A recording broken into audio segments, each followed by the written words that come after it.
يلا نشوف الفاينل لوك. ومن غير دخول في تفاصيل كتير، انا اخيرا النهارده عندي مناسبه بسيطه. كنت بزهقكم من كتر ما بقول لكم نلبس ايه في مناسبه بسيطه او خطوبه صاحبتك اللي في البيت. والنهارده هلبس الدريس الخطير ده يا جماعه، الماتيريال بتاعته وتفاصيله في حته تانية لوحدها. عايزاكم كده تشوفوا اللمع من قريب، تفاصيله يا جماعه من غير ما تتلبس. حاسه ان انا متحمسه موت للفاينل لوك، وحطيت جزء من الميك اب، فخلينا نكمل ميك اب للاخر ونشوف الفاينل لوك. وطبعا مش محتاجه اقول لكم ان انا هحط ريد ليبستيك النهارده. محتاجه اعرف رايكم دلوقتي في الميك اب، عجبني قوي. قولوا لي لو الليبستيك محتاج جلوس او حاجه. كمان بتسالوني بستخدم ايه الحواجبي بيخلي شكلها ثابت وناتشرال قوي. هي الماسكارا بتاعت فلورمار. وده كان شكل الدريس في اللبس يا جماعه. عايزه اقول لكم انا حاسه ان انا طالعه من بنترست دلوقتي حالا.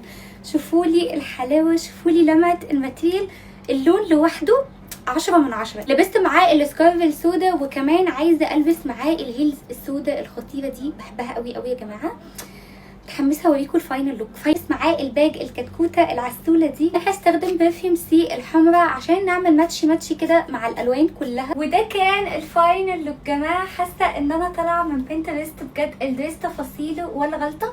ما تنسوش كمان تقولوا لي في الكومنتس اللوك ياخد كام من 10. كمان حاسه ان انا ممكن البس زيه لو الابيض مثلا في قرايه فتحتي او خطوبتي.